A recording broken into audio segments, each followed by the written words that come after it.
दोस्तों मैनूं अज बड़ा एक एहसास होया कि एक धर्म है साडे इस खिते दा जिहड़ा इन्ना कमज़ोर है कि अछूत दे छूहण नाल देवता भी अपवित्र हो जांदे ने, पलीत हो जांदे ने और उन्हां दा धर्म भ्रष्ट हो जांदा है।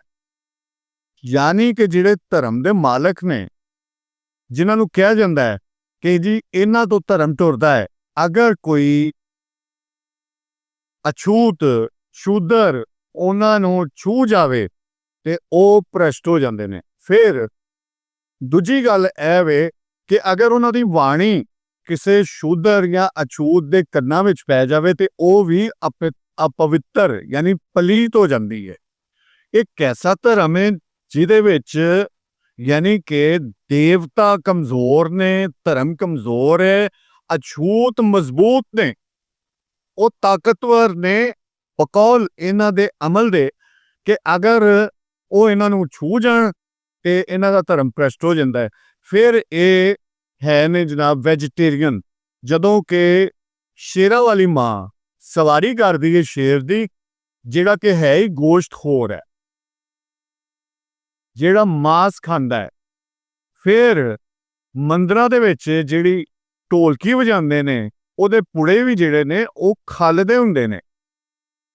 ਇਸੇ ਤਰ੍ਹਾਂ ਬਹੁਤ ਸਾਰੀਆਂ ਐਸੀਆਂ ਗੱਲਾਂ ਜਿਨ੍ਹਾਂ ਨੇ ਮੈਨੂੰ ਬਹੁਤ ਹੈਰਾਨ ਕੀਤਾ। ਅੱਜ ਮੈਂ ਕਿਹਾ ਆਪਣੇ ਦੋਸਤਾਂ ਦੇ ਨਾਲ ਸ਼ੇਅਰ ਕਰਾਂ ਕਿ ਇਹਨਾਂ ਨੇ ਆਪ ਬਣਾਇਆ, ਔਰ ਵੇਖੋ ਇਹ ਛੂਤ ਵੀ ਆਪ ਬਣਾਏ ਕੁਦਰਤ ਨੇ ਤੇ ਬੰਦੇ ਸਾਰੇ ਇੱਕ ਬਣਾਏ ਨੇ। अव्वल अल्लाह नूर पाया कुदरत के सब बंदे, एक नूर तै सब जग उपजा को भले को मंदे। फरीदा खालिक वसे खल्क में, खल्क वसे अपना, किसनों मंदा आखिए जे तिसबिन कोई ना। एक कैसी पाकी पलीती और वंड तकसीम, इंसाना दे विच तकसीम और इन्ना जबर। फिर तुसी वेखो कि जिहड़ा मोर पंख है या मोर दे पंख जिहड़े ने वो राम साहब अपनी ओहदे च लांदे ने, मकुट विच अपने ताज विच लांदे ने कि जी एक मिथ है गलत कि संभोग जिस्मानी संभोग नहीं करदे जी। मोर मोर नचदा है, पैलां पाउंदा है और ओहदे अथरू डिगदे ने, मोर नहीं पींदी है ਤੇ ਉਹ ਅੰਡੇ ਦਿੰਦੀ ਯਾਨੀ ਪ੍ਰੈਗਨੈਂਟ ਹੋ ਜਾਂਦੀ ਹੈ। ਐ ਮੈਂ ਤੁਹਾਨੂੰ ਹੁਣ ਵਿਖਾ ਰਿਹਾ ਕਿ ਮੋਰ ਤੇ ਮੋਰਨੀ ਸੰਭੋਗ ਕਰ ਰਹੇ ਨੇ, ਜਿਸਮਾਨੀ ਤੌਰ ਤੇ ਕਰ ਰਹੇ ਨੇ। ਅੱਛਾ ਦੋਸਤੋ, ਮੇਰਾ ਕਤਨ ਮੀਨਿੰਗ ਇਹ ਹੁੰਦਾ ਕਿ ਕਿਸੇ ਧਰਮ ਨੂੰ, ਕਿਸੇ ਨਜ਼ਰੀਏ ਨੂੰ ਨਿਸ਼ਾਨਾ ਬਣਾਇਆ ਜਾਵੇ, ਲੇਕਿਨ ਬਹੁਤ ਸਾਰੀਆਂ ਚੀਜ਼ਾਂ ਮੈਨੂੰ ਹੈਰਾਨ ਕਰਦੀਆਂ ਨੇ। ਯਾਨੀ ਮੈਂ ਬੈਠਾ ਸੀ ਔਰ ਵੇਖ ਰਿਹਾ ਸੀ ਤੇ ਮੈਂ ਕਿ ਯਾਰ ਇਹ ਕੀ ਮਾਮਲਾ ਹੈ। ਜਦੋਂ ਕਿ ਬਹੁਤ ਸਾਰੇ ਮੰਦਰਾਂ ਦੇ ਵਿੱਚ ਬਲੀ ਚੜ੍ਹਦੀ ਹੈ, ਉੱਥੇ ਮੀਟ ਖਾਧਾ ਜਾਂਦਾ ਹੈ, ਸਭ ਕੁਝ ਹੁੰਦਾ ਹੈ, ਔਰ ਇਹਨਾਂ ਦਾ ਆਂਡਾ ਖਾਣ ਨਾਲ ਵੀ ਧਰਮ ਭ੍ਰਸ਼ਟ ਹੋ ਜਾਂਦਾ ਹੈ। ਜਦੋਂ ਕਿ ਅਗਰ ਕਹਿੰਦੇ ਕਿ ਜਾਨਦਾਰ ਦੀ ਜਾਨ ਨਹੀਂ ਲੈਣੀ, ਤੇ ਇਹ ਤੇ ਸਾਇੰਸ ਨੇ ਸਾਬਤ ਕਰ ਦਿੱਤਾ ਹੈ। ਤੁਸੀਂ ਕੱਦੂ, ਭਿੰਡੀ, ਤੋਰੀ, ਜਿੰਨੀਆਂ ਵੀ ਸਬਜ਼ੀਆਂ ਨੇ ਉਹ ਵੀ ਜਾਨਦਾਰ ਨੇ। ਜਦੋਂ ਤੋੜਦੇ ਹੋ ਤੇ ਉਹਨਾਂ ਨੂੰ ਵੀ ਤਕਲੀਫ ਹੁੰਦੀ ਹੈ। ਕੋਈ ਵੀ ਵਧਣ ਫੁੱਲਣ ਵਾਲੀ ਚੀਜ਼ ਜਿਹੜੀ ਹੈ ਉਹ ਜਾਨਦਾਰ ਹੈ ਨਾ, ਜ਼ਮੀਨ ਦੇ ਵਿੱਚੋਂ ਹੈ, ਰੁੱਖ ਨੇ, ਫੁੱਲ ਨੇ, ਉਹ ਸਾਰੇ ਦੇ ਸਾਰੇ ਜਾਨਦਾਰ ਨੇ, ਉਹਨਾਂ ਨੂੰ ਵੀ ਉਨੀ ਪੀੜ ਹੁੰਦੀ ਹੈ। ਲਿਹਾਜ਼ਾ ਬਹੁਤ ਸਾਰੇ ਪੁਆਇੰਟ ਨੇ ਜਿਹੜੇ ਮੈਂ ਤੁਹਾਡੇ ਨਾਲ ਸ਼ੇਅਰ ਕਰਨ ਲੱਗਾ ਵਾਂ, ਤੇ ਮੈਂ ਮਾਫੀ ਨਾਲ ਕਿ ਅਗਰ ਕਿਸੇ ਦੀ ਦਿਲਾਜ਼ਾਰੀ ਹੋਵੇ, ਲੇਕਿਨ ਫੈਕਟਸ ਨੇ ਔਰ ਇਹ ਇੱਕ ਹਕੀਕਤ ਹੈ ਜਿਹਦੇ ਤੇ ਗੱਲ ਕਰਨ ਲੱਗੇ। ਮਹਾਰਾਸ਼ਟਰ ਦੇ ਵਿੱਚ ਨਾ ਇੱਕ ਡਿੰਗਰਮਲ ਪਿੰਡ ਹੈ, ਡਿੰਗਰਮਲ, ਔਰ ਹੋਰ ਵੀ ਬਹੁਤ ਸਾਰੇ ਪਿੰਡ ਨੇ ਜਿੱਥੇ 3 ਵਿਆਹ ਕਰਦੇ ਨੇ। ਹੁਣ ਦੇਖੋ, ਹਿੰਦੂ ਮੈਥੋਲੋਜੀ ਵਿੱਚ ਸਿਰਫ ਇੱਕ ਵਿਆਹ ਜਿਹੜਾ ਹੈ ਉਹ ਇਜਾਜ਼ਤ ਹੈ, ਲੇਕਿਨ ਉੱਥੇ 3 ਵਿਆਹ ਕਿਵੇਂ ਕਰਦੇ ਨੇ ਕਿ ਜਿਹੜੀਆਂ ਡਾਈਵੋਰਸੀ ਹੁੰਦੀਆਂ ਨੇ ਜਾਂ ਵਿਧਵਾਵਾਂ ਹੁੰਦੀਆਂ ਨੇ ਉਹਨਾਂ ਨਾਲ ਇੱਕ ਬੰਦਾ ਵਿਆਹ ਕਰਦਾ ਹੈ। ਔਰ ਹੈਰਾਨਗੀ ਦੀ ਗੱਲ ਹੈ ਕਿ ਉਹ ਜਿਹੜੀਆਂ 2 ਬੀਵੀਆਂ ਹੋਰ ਨੇ ਉਹ ਸਿਰਫ ਪਾਣੀ ਲਿਆਉਣ ਵਾਸਤੇ ਰੱਖੀਆਂ ਜਾਂਦੀਆਂ ਨੇ। ਪਾਣੀ ਦੀ ਉੱਥੇ ਕਿੱਲਤ ਹੈ ਤੇ ਪਾਣੀ ਲਿਆਉਣ ਵਾਸਤੇ 2 ਬੀਵੀਆਂ ਨੇ, ਔਰ ਉਹਨਾਂ ਦਾ ਜਾਇਦਾਦ ਵਿੱਚ ਕੋਈ ਹਿੱਸਾ ਨਹੀਂ ਹੈ, ਔਰ ਉਹ ਬੱਚੇ ਨਹੀਂ ਜਣ ਸਕਦੀਆਂ। ਉਹਨਾਂ ਨੂੰ ਬੱਚੇ ਜੰਮਣ ਦੀ ਇਜਾਜ਼ਤ ਨਹੀਂ ਹੈ। ਜਿਹੜੀਆਂ ਵੀ ਐਕਸਟਰਾ ਉਹ ਬੀਵੀਆਂ ਕਰਦੇ ਨੇ। ਤੇ ਤੁਸੀਂ ਇਹ ਵੇਖੋ ਕਿ ਉੱਥੇ ਵੀ ਹੁਣ ਮੈਂ ਵੇਖਿਆ ਇੱਕ ਭਗਵਾਨ ਸਾਹਿਬ ਨੇ ਉਹਨਾਂ ਦੀਆਂ ਸ਼੍ਰੀ ਕ੍ਰਿਸ਼ਨ ਸਾਹਿਬ ਦੀਆਂ 1600 ਬੀਵੀਆਂ ਨੇ। ਹੈ ਨਾ, ਤੁਸੀਂ ਪੜ੍ਹਿਆ ਵੀ ਹੈ। ਔਰ ਰਾਧਾ ਉਹਨਾਂ ਦੀ ਬੀਵੀ ਨਹੀਂ ਹੈ, ਉਹਨਾਂ ਦੀ ਸਹੇਲੀ ਹੈ, ਉਹਨਾਂ ਦੀ ਫਰੈਂਡ ਹੈ, ਜਾਂ ਕਹਿ ਲਵੋ ਕਿ ਅੱਜ ਕੱਲ੍ਹ ਦੇ ਦੌਰ 'ਚ ਮੈਂ ਮਾਫੀ ਨਾਲ ਕਹਾਂਗਾ ਕਿ ਗਰਲਫ੍ਰੈਂਡ ਹੈ, ਕਿਉਂਕਿ ਉਹਨਾਂ ਦੀ ਬੀਵੀ ਨਹੀਂ ਹੈ ਔਰ ਉਹਦੇ ਨਾਲ ਬਹੁਤ ਜ਼ਿਆਦਾ ਖੁਸ਼ ਰਹਿੰਦੇ ਸੀ। ਐਵੇਂ ਤੁਹਾਨੂੰ ਹੁਣ ਜਿਹੜੇ ਸੀਨ ਵਿਖਾ ਰਹੇ ਇਹਦੇ 'ਚ ਮਾਤਾ ਦਾ ਮੰਦਿਰ ਹੈ, ਉੱਥੇ ਉਹ 3 ਟਾਈਮ ਬਲੀ ਚੜ੍ਹਦੀ ਹੈ ਇੱਕ ਕੱਟੇ ਦੀ 3 ਟਾਈਮ ਬਲੀ ਚੜਨ ਦੇ ਨਾਲ ਬਾਅਦ ਵਿੱਚ ਕੁੱਕੜ, ਕਬੂਤਰ, ਬੱਕਰਾ, ਹੋਰ ਪਤਾ ਨਹੀਂ ਕਿੰਨੀਆਂ ਕਿੰਨੀਆਂ ਬਲੀਆਂ ਚੜ ਰਹੀਆਂ ਨੇ ਔਰ ਉਹ ਮੀਟ ਖਾਧਾ ਜਾਂਦਾ ਹੈ। ਜਿਹਦੀ ਬਲੀ ਚਾੜੀ ਜਾਂਦੀ ਹੈ ਉਹ ਮੀਟ ਖਾਧਾ ਜਾਂਦਾ ਹੈ। ਅੱਛਾ, ਇੱਕ ਹੋਰ ਤਕਲੀਫ ਤੇ ਬਹੁਤ ਗੱਲ ਹੈ ਕਿ ਇਹਨਾਂ ਦੀ ਕਿਤਾਬ ਵਿੱਚ ਇਹ ਵੀ ਲਿਖਿਆ ਕਿ ਔਰਤ ਜਮਾਂਦਰੂ ਤੌਰ ਤੇ ਸ਼ੈਤਾਨ ਔਰ ਇਹਦੇ ਵਿੱਚ ਸ਼ੈਤਾਨੀ ਹੈ, ਇਹਦਾ ਬਿਲਕੁਲ ਇਤਬਾਰ ਨਾ ਕਰੋ, ਇਹਦਾ ਕਦੀ ਵਸਾ ਨਾ ਕਰੋ। ਇਹ ਭਾਵੇਂ ਭੈਣ ਹੋਵੇ, ਭਾਵੇਂ ਮਾਂ ਹੋਵੇ, ਭਾਵੇਂ ਬੀਵੀ ਹੋਵੇ, ਇਹਦਾ ਵਸਾ ਨਹੀਂ ਕਰਨਾ। ਔਰ ਉਹਦੀ ਵੱਡੀ ਮਿਸਾਲ ਹੈ ਭਗਵਾਨ ਰਾਮ ਦੀ, ਸ਼੍ਰੀ ਰਾਮ ਦੀ, ਕਿ ਉਹਨਾਂ ਨੇ ਸੀਤਾ ਕੋਲੋਂ ਅਗਨੀ ਪ੍ਰੀਖਿਆ ਲਈ ਸੀ। ਹਾਲਾਂਕਿ ਉਹ ਤੇ ਭਗਵਾਨ ਸੀ, ਭਗਵਾਨ ਤੇ ਸਾਰਾ ਜਾਣੀ ਜਾਣ ਹੁੰਦਾ ਹੈ, ਉਹਨੂੰ ਤੇ ਹਰ ਚੀਜ਼ ਦਾ ਪਤਾ ਹੁੰਦਾ ਹੈ। ਫਿਰ ਅਗਨੀ ਪ੍ਰੀਖਿਆ ਸੀਤਾ ਕੋਲੋਂ ਕਿਉਂ ਲਈ ਤੇ ਆਪਣੀ ਕਿਉਂ ਨਹੀਂ ਦਿੱਤੀ? ਆਪ ਵੀ ਤੇ ਇਕੱਲਾ ਰਿਹਾ ਹੈ ਨਾ,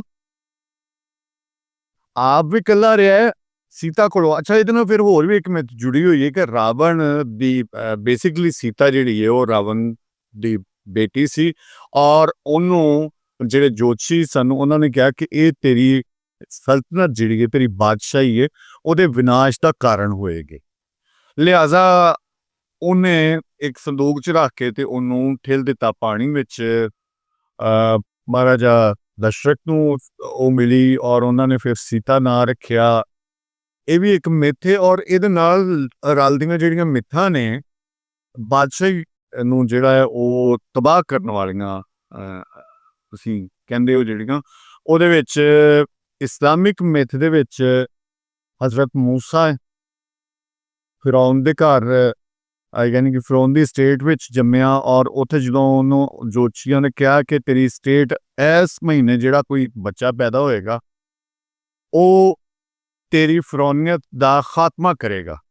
ਲਿਹਾਜ਼ਾ ਉਸ ਦੌਰਾਨ ਉਹਨੇ 2 ਹਿੱਸਿਆਂ 'ਚ ਤਕਸੀਮ ਕਰਤਾ, ਇੱਕ ਵਿੱਚ ਔਰਤਾਂ ਔਰ ਇੱਕ ਵਿੱਚ ਮਰਦ, ਕਿ ਉਹ ਆਪਸ ਵਿੱਚ ਮਿਲ ਨਾ ਸਕਣ ਔਰ ਜਿਹੜੇ ਵੀ ਬੱਚੇ ਉਸ ਤੋਂ ਪਹਿਲੇ ਹੋਏ ਸਨ ਉਹ ਸਾਰੇ ਮਰਵਾ ਦਿੱਤੇ। ਉਹਦੇ ਦੋਵਾਂ ਦੇ ਜਿਹੜੇ ਰਾਖੇ ਸਨ, ਬੰਦਿਆਂ ਵੱਲੋਂ ਤੇ ਬੁੱਢੀਆਂ ਵੱਲੋਂ, ਔਰਤਾਂ ਔਰ ਮਰਦਾਂ ਵੱਲੋਂ ਜਿਹੜੇ ਰਾਖੇ ਸਨ, ਉਹਨਾਂ ਨੇ ਆਪਸ 'ਚ ਸੰਭੋਗ ਕੀਤਾ ਔਰ ਉਹਨਾਂ 'ਚੋਂ ਇੱਕ ਬੱਚਾ ਜਨਮਿਆ, ਜਿਹਨੂੰ ਇਸੇ ਤਰ੍ਹਾਂ ਜਦੋਂ ਜਨਮਿਆ ਤੇ ਉਹ ਫਿਰ ਉਹਨਾਂ ਨੇ ਸੰਦੂਕ ਦੇ ਵਿੱਚ ਠੱਲ ਦਿੱਤਾ ਤੇ ਉਹ ਬਾਦਸ਼ਾਹ ਦੇ ਕੋਲੋਂ ਲੰਘਦੀ ਸੀ ਜਿਹੜੀ ਪਾਣੀ ਦੀ ਦਰਿਆ ਸੀ, ਨਹਿਰ ਸੀ, ਉਹਦੇ ਵਿੱਚੋਂ ਉਹ ਰਾਣੀ ਨੇ ਲੈ ਲਿਆ। ਅੱਛਾ, ਇਹ ਹੁਣ ਇਸੇ ਤਰ੍ਹਾਂ ਦੀ ਹੀ ਇੱਕ ਜਿਹੜੀ ਰੋਮਾਨਵੀ ਦਾਸਤਾਨ ਹੈ ਸੱਸੀ, ਉਹਦੇ ਨਾਲ ਵੀ ਇਹੋ ਕੁਝ ਹੀ ਹੋਇਆ। ਉਹ ਵੀ ਪਾਣੀ ਵਿੱਚ ਰੁੜਤੀ ਜਿਹੜੀ ਹੈ ਉਹ ਫੜੀ ਸੀ ਉਹਨਾਂ ਨੇ। ਬਹਰਹਾਲ ਇਹਦੇ ਨਾਲ ਇੱਕੋ ਜਿਹੀਆਂ ਸਾਡੇ ਕੋਲ ਬਹੁਤ ਥਾਵਾਂ ਤੇ ਇੱਕੋ ਜਿਹੀਆਂ ਕਹਾਣੀਆਂ ਬਹੁਤ ਮਿਲ ਰਹੀਆਂ ਹੁੰਦੀਆਂ ਨੇ। ਅੱਛਾ, ਇਹਦੇ ਨਾਲ ਹੀ ਜਿੱਥੇ ਉਹਨਾਂ ਨੇ ਕਿਹਾ ਕਿ ਔਰਤ ਨਜਿਸ ਹੈ, ਪਲੀਤ ਹੈ, ਇਹਦਾ ਇਤਬਾਰ ਨਹੀਂ ਕਰਨਾ, ਉੱਥੇ ਹੀ ਉਹਨਾਂ ਨੇ ਕਿਹਾ ਕਿ ਸ਼ੂਦਰ ਨਾ ਤੇ ਉਹ ਬਾਣੀ ਸੁਣ ਸਕਦਾ ਹੈ, ਸ਼ੂਦਰ ਪੱਕੇ ਮਕਾਨ 'ਚ ਨਹੀਂ ਰਹਿ ਸਕਦਾ, ਸ਼ੂਦਰ ਤਾਲੀਮ ਹਾਸਲ ਨਹੀਂ ਕਰ ਸਕਦਾ, ਸ਼ੂਦਰ ਚੰਗੇ ਕੱਪੜੇ ਨਹੀਂ ਪਾ ਸਕਦਾ, ਆਮ ਬੰਦਿਆਂ ਵਿੱਚ ਨਹੀਂ ਰਹਿ ਸਕਦਾ, ਉਹ ਵੱਖਰੇ ਰਹਿਣਗੇ। ਇਹ ਕਿੱਥੋਂ ਦਾ ਕਾਨੂੰਨ ਹੈ? ਫਿਰ ਕਹਿੰਦੇ ਨੇ ਕਿ ਜਿਹੜੇ ਇਹਦੇ ਨਾਲ ਹੀ ਕਿ ਬ੍ਰਾਹਮਣ ਜਿਹੜੇ ਨੇ ਉਹ ਮੂੰਹ 'ਚੋਂ ਜੰਮੇ ਨੇ, ਭਗਵਾਨ ਨੇ ਮੂੰਹ 'ਚੋਂ ਜੰਮੇ ਨੇ। ਯਾਰ ਖੁਦਾ ਦਾ ਨਾਂ ਜੇ, ਕੀ ਮਤਲਬ ਮਜ਼ਾਕ ਹੈ। ਮੈਂ ਫਿਰ ਬਾਰ-ਬਾਰ ਕਹਾਂਗਾ, ਮੇਰਾ ਦਿਲ ਆਜ਼ਾਰੀ ਦਾ ਕਿਸੇ ਦਾ ਵੀ ਕੋਈ ਨਹੀਂ ਹੈ ਕਿ ਕਿਸੇ ਦਾ ਦਿਲ ਦੁਖਾਉਣਾ ਮੇਰਾ ਮਕਸਦ ਨਹੀਂ ਹੈ, ਲੇਕਿਨ ਵੇਖੋ ਤੁਸੀਂ ਕਿ ਕੀ ਹੋ ਰਿਹਾ ਹੈ। ਕੀ ਕਹਾਣੀ ਹੈ, ਕਹਾਣੀ ਨੂੰ ਵੇਖਿਆ ਜਾਵੇ। ਅੱਛਾ, ਫਿਰ ਮੈਨੂੰ ਇੱਕ ਗੱਲ ਸਮਝ ਨਹੀਂ ਆਉਂਦੀ ਕਿ ਜਿੰਨੇ ਵੀ ਧਾਰਮਿਕ ਲੋਕ ਨੇ ਜਿਹੜੇ ਭਜਨ ਗਾਉਂਦੇ ਨੇ, ਗੀਤ ਗਾਉਂਦੇ ਨੇ, ਹੋਰ ਮੁਖਤਲਿਫ ਧਰਮਾਂ ਦੇ ਵਿੱਚ ਜੋ ਕਰਦੇ ਨੇ, ਇਹ ਫਿਲਮੀ ਗਾਣੇ ਸਭ ਤੋਂ ਪਹਿਲੇ ਇਹਨਾਂ ਕੋਲ ਹੀ ਪਹੁੰਚਦੇ ਨੇ। ਯਕੀਨ ਕਰੋ, ਕਈ ਲੋਕਾਂ ਨੇ ਸੁਣੇ ਨਹੀਂ ਹੁੰਦੇ, ਉਹਦੇ 'ਤੇ ਇਹਨਾਂ ਨੇ ਭਜਨ ਵੀ ਤਿਆਰ ਕਰ ਲਏ ਹੁੰਦੇ ਨੇ, ਉਹਦੇ 'ਤੇ ਹੋਰ ਵੀ ਕਾਫੀ ਸਾਰੀਆਂ ਚੀਜ਼ਾਂ ਤਿਆਰ ਕਰ ਲਈਆਂ ਹੁੰਦੀਆਂ ਨੇ। ਇਹ ਕਿਸ ਤਰ੍ਹਾਂ ਦਾ ਜੰਤਰ ਮੰਤਰ ਹੈ, ਕਿਸ ਤਰ੍ਹਾਂ ਦਾ ਕਮਾਲ ਹੈ ਕਿ ਤੁਸੀਂ ਇੱਕ ਭਜਨ ਗਾ ਰਹੇ ਹੋ ਦੇਵੀ ਦੇਵਤਾ ਨੂੰ ਪ੍ਰਸੰਨ ਕਰਨ ਵਾਸਤੇ, ਫਿਰ ਉੱਥੇ ਜਿਹੜੀ ਡਾਂਸਿੰਗ ਹੁੰਦੀ ਹੈ, ਭਈ ਸੁਭਾ ਜਿਹੜੀ ਡਾਂਸਿੰਗ ਹੈ ਉਹਦਾ ਜਵਾਬ ਨਹੀਂ ਹੈ। ਉਹਦੇ ਵੀ ਕੁਛ ਜਿਹੜੇ ਨਮੂਨੇ ਨੇ ਮੈਂ ਤੁਹਾਨੂੰ ਇਹਦੇ 'ਚ ਵਿਖਾ ਦਿੰਦਾ। ਇਹ ਵੇਖੋ, ਦੋ ਬੈਠੇ ਹੋਏ ਨੇ ਬ੍ਰਾਹਮਣ ਸਾਹਿਬ ਨੇ, ਔਰ ਉਹ ਬਿਰਿਆਨੀ, ਨੌਨ ਵੇਜ ਬਿਰਿਆਨੀ ਕਿਸ ਤਰ੍ਹਾਂ ਮਜ਼ਾ ਲੈ ਕੇ ਖਾ ਰਹੇ। ਅੱਛਾ, ਜਿਹੜੀਆਂ ਚੀਜ਼ਾਂ ਜਿਹੜੀਆਂ ਮਿੱਠਾ ਹੁੰਦੀਆਂ ਨੇ, ਜਿਹੜੇ ਮਾਮਲਾਤ ਹੁੰਦੇ ਨੇ, ਸਾਰੀ ਇੱਕ ਪਾਵਰ ਪੋਲਿਟਿਕਸ ਹੈ, ਪਾਵਰ ਨੂੰ ਕਰਨਾ।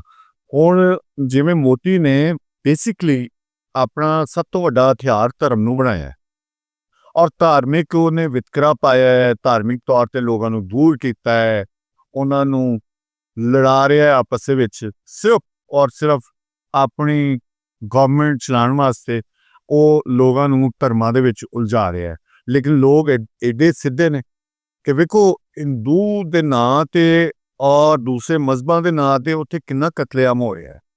ਰੋਜ਼ ਦਿਹਾੜੀ ਤੁਸੀਂ ਵੇਖਦੇ ਹੋ ਕੀ ਕੁਛ ਹੁੰਦਾ ਉੱਥੇ, ਦੂਜੇ ਮਜ਼ਹਬਾਂ ਦੇ ਨਾਲ ਕੀ ਕੁਛ ਕੀਤਾ ਜਾ ਰਿਹਾ ਹੈ। ਜਿਸ ਭਗਵਾਨ ਦਾ ਹੁਣ ਮੈਂ ਤੁਹਾਨੂੰ ਦਰਸ਼ਨ ਕਰਵਾ ਰਿਹਾ, ਸਿਰਫ ਅਡਲਟ ਵਾਸਤੇ ਹੈ। ਇਹ ਅਡਲਟ ਲੋਕਾਂ ਦੀ ਪੂਜਾ ਵਾਸਤੇ, ਉਹਨਾਂ ਦੇ ਵੇਖਣ ਵਾਸਤੇ ਹੈ। ਇਹਨੂੰ ਜ਼ਰਾ ਥੋੜਾ ਬਸ ਮੈਂ ਥੋੜਾ ਹੀ ਵਿਖਾਵਾਂਗਾ। ਤੇ ਜਦੋਂ ਭਗਵਾਨ ਕ੍ਰਿਸ਼ਨ ਦਾ ਵਿਆਹ ਰੁਕਮਣੀ ਦੇਵੀ ਨਾਲ ਹੋਇਆ ਹੈ, ਤੇ ਰੁਕਮਣੀ ਦੇਵੀ ਦੇ ਪਿਤਾ ਜੀ ਨੇ ਬਰਾਤ ਵਾਸਤੇ ਕੀ ਕੀ ਕੀਤਾ ਸੀ, ਉੱਥੇ ਉਹਦੇ ਵਿੱਚ ਉਹਨਾਂ ਨੇ ਬੱਕਰੇ ਤੇ ਖਰਗੋਸ਼ ਤੇ ਕੱਛੂ ਘੁੰਮੇ ਤੇ ਉਹਦੇ ਵਿੱਚ ਸੰਡੇ ਤੇ ਪਤਾ ਨਹੀਂ ਕੀ ਕੁਛ। ਇਹਦੀ ਪੂਰੀ ਡਿਟੇਲ ਮੈਂ ਇਸ ਬ੍ਰਾਹਮਣ ਮਹਾਸ਼य ਦੀ ਜ਼ੁਬਾਨੀ ਤੁਹਾਨੂੰ ਸੁਣਵਾ ਰਿਹਾ। ब्रह्मवैवर्त पुराण श्री कृष्ण जन्म खंड अध्याय 106 श्लोक नंबर 61, 62, 63।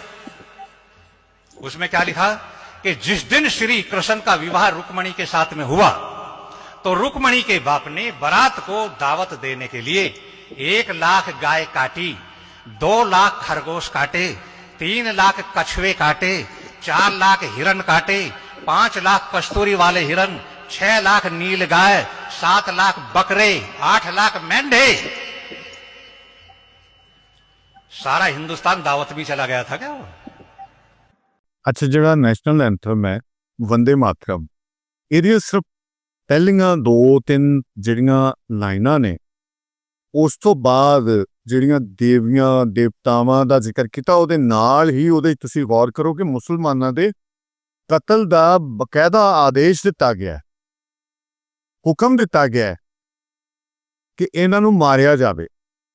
ਹੁਣ ਮੈਨੂੰ ਦੱਸੋ ਕਿ ਨੈਸ਼ਨਲ ਐਂਥਮ ਅਗਰ ਤੁਸੀਂ ਗੌਰ ਨਾਲ ਸੁਣਦੇ ਹੋ, ਵੰਦੇ ਮਾਤਰਮ, ਬੰਦੇ ਮਾਤਰਮ ਜਾਂ ਵੰਦੇ ਮਾਤਰਮ, ਕਿਉਂਕਿ ਵਾਈਵਲ ਬਦਲ ਜਾਂਦੇ ਦੁਆਬੇ ਦਾ ਔਰ ਦੂਸਰਾ ਬੇ ਦੀ ਜਗ੍ਹਾ ਵਾਓ, ਬਹਰਲ ਉਹਨੂੰ ਤੁਸੀਂ ਅਗਰ ਗੌਰ ਨਾਲ ਸੁਣਦੇ ਹੋ ਤੇ ਤੁਹਾਨੂੰ ਆਪ ਪਤਾ ਲੱਗਦਾ ਕਿ ਇਹਦੇ ਵਿੱਚ ਕੀ ਕੁਛ ਹੈ, ਕੀ ਉਹ ਨੈਸ਼ਨਲ ਐਂਥਮ ਹੋ ਸਕਦਾ ਸਿਰਫ ਪਹਿਲੀਆਂ 2 ਲਾਈਨਾਂ ਤੋਂ ਇਲਾਵਾ।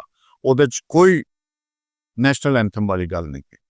ਅੱਛਾ, ਪੂਰੇ ਇੰਡੀਆ ਦੀ ਜਿਹੜੀ ਗਊ ਮਾਤਾ ਹੈ, ਉਹ ਤੁਹਾਨੂੰ ਪਤਾ ਹੈ ਕਿ 3 ਸਟੇਟ ਦੀ ਗਊ ਮਾਤਾ ਨਹੀਂ ਹੈਗੀ ਇੰਡੀਆ 'ਚ, ਕੇਰਲ, ਗੋਆ ਔਰ ਨਾਰਥ ਈਸਟ। ਇੱਥੇ ਉਹ ਗਊ ਮਾਤਾ ਨਹੀਂ ਹੈ ਉੱਥੇ। ਇਹਨਾਂ ਨੇ ਐਲਾਨ ਹੀ ਨਹੀਂ ਕੀਤਾ, ਯਾਨੀ ਉਹਨਾਂ 3 ਸਟੇਟਾਂ ਦੇ ਵਿੱਚ ਇਹ ਗਊ ਮਾਤਾ ਨਹੀਂ ਹੈ। ਕਿਉਂ ਨਹੀਂ ਹੈ, ਕਾਹਦੇ ਲਈ ਨਹੀਂ ਹੈ?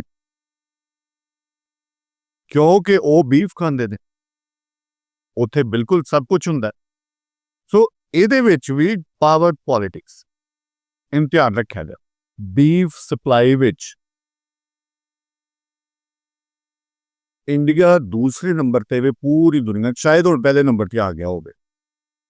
ਔਰ ਅਲ ਕਬੀਰ ਨਾਂ ਦੀ ਕੰਪਨੀ ਹੈ ਜਿਹਨੂੰ ਚਲਾ ਕੌਣ ਰਿਹਾ ਹੈ? ਹਿੰਦੂ ਸਬਰਵਾਲ ਸਾਹਿਬ। ਇਹ ਉਹਦੀ ਕੰਪਨੀ ਹੈ, ਨਾ ਅਲ ਕਬੀਰ ਰੱਖਿਆ ਹੋਇਆ ਹੈ। ਔਰ ਇਹਦੇ ਵਿੱਚ ਬੀਫ ਦੇ ਕਾਰੋਬਾਰ ਦੇ ਵਿੱਚ ਜੈਨ ਔਰ ਹਿੰਦੂ ਸਭ ਤੋਂ ਵੱਡਾ ਰੋਲ ਪਲੇ ਕਰਦੇ ਨੇ। ਪੂਰੀ ਦੁਨੀਆ ਦੇ ਵਿੱਚ ਸਭ ਤੋਂ ਜ਼ਿਆਦਾ ਬੀਫ ਇੰਡੀਆ 'ਚ ਜਾਂਦਾ ਹੈ ਔਰ ਸਬਰਵਾਲ ਸਾਹਿਬ ਇਹਨੂੰ ਸਪਲਾਈ ਕਰਦੇ ਨੇ ਅਲ ਕਬੀਰ ਕੰਪਨੀ ਦੇ ਨਾਂ ਤੋਂ। ਦੋਸਤੋ, ਮੈਂ ਇੱਕ ਵਾਰੀ ਫਿਰ ਕਹਾਂਗਾ ਕਿ ਮੇਰਾ ਮਕਸਦ ਕਿਸੇ ਦੀ ਵੀ ਦਿਲਾਜ਼ਾਰੀ ਨਹੀਂ, ਕੁਝ ਫੈਕਟਸ ਨੇ ਜਿਹੜੇ ਮੈਂ ਤੁਹਾਡੇ ਸਾਹਮਣੇ ਰੱਖੇ ਨੇ। ਸਾਡਾ ਤੇ ਪੈਗਾਮ ਮੁਹੱਬਤ ਹੈ।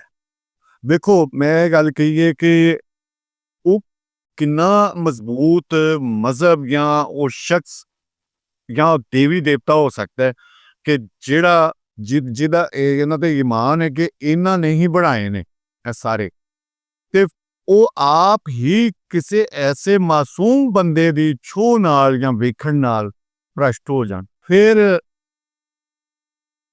ਬ੍ਰਹਮਦੇਵ, ਜਿਹਦਾ ਦੁਨੀਆ ਨੂੰ ਕਹਿੰਦੇ ਨੇ ਬ੍ਰਹਮਾਂਡ, ਬ੍ਰਹਮਾ ਦਾ ਆਂਡਾ, ਉਹਨੂੰ ਚੰਗੇ ਭਲੇ ਦੇਵਤਾ ਨੂੰ ਆਂਡਾ ਦੇਣ ਵਾਲਾ ਬਣਾ ਛੱਡਿਆ। ਔਰ ਸਰਸਵਤੀ ਇੱਕ ਵੇਲੇ ਵਿੱਚ ਉਹਦੀ ਧੀ ਵੀ ਹੈ ਔਰ ਪਤਨੀ ਵੀ ਹੈ। ਧੀ ਵੀ ਹੈ ਔਰ ਪਤਨੀ ਵੀ ਹੈ। ਜਿੱਥੋਂ ਤੱਕ ਛੋਹ ਦੀ ਗੱਲ ਹੈ ਨਾ ਪਿਆਰਿਓ, ਸਾਡੇ ਰੱਬ ਲੋਕ ਬਾਬੇ ਤੇ ਕਹਿੰਦੇ ਨੇ, ਉਹਨਾਂ ਦਾ ਫਰਮਾਨ ਬਾਬਾ ਫਰੀਦ ਸਾਹਿਬ ਫਰਮਾਉਂਦੇ ਨੇ, ਉੱਠ ਫਰੀਦਾ ਸੁੱਤਿਆ ਮੇਲਾ ਵੇਖਣ ਚਾ, ਜੇ ਕੋਈ ਮਿਲ ਜਾਏ ਬਖਸ਼ਿਆ ਤੂੰ ਵੀ ਬਖਸ਼ਿਆ ਜਾ। ਸੋ ਦੇਖੋ, ਪਾਵਰ ਤੁਹਾਡੇ ਕਿਰਦਾਰ ਦੀ ਹੁੰਦੀ, ਬਜਾਏ ਇਹਦੇ ਕਿ ਉਸ ਦੇਵੀ ਦੇਵਤਾ ਦੀ ਛੋਹ ਪਾ ਕੇ ਉਹ ਅਛੂਤ ਪਵਿੱਤਰ ਹੋ ਜਾਵੇ। ਹਾਲਾਂਕਿ ਸਾਰੇ ਪਵਿੱਤਰ ਨੇ, ਸਾਰੇ ਇਨਸਾਨ ਨੇ, ਸਾਰੇ ਭਲੇ ਨੇ। ਫਿਰ ਉਹੀ ਇੱਥੇ ਮੈਂ ਮੁਕਾਵਾਂਗਾ ਔਰ ਇਜਾਜ਼ਤਾਂ।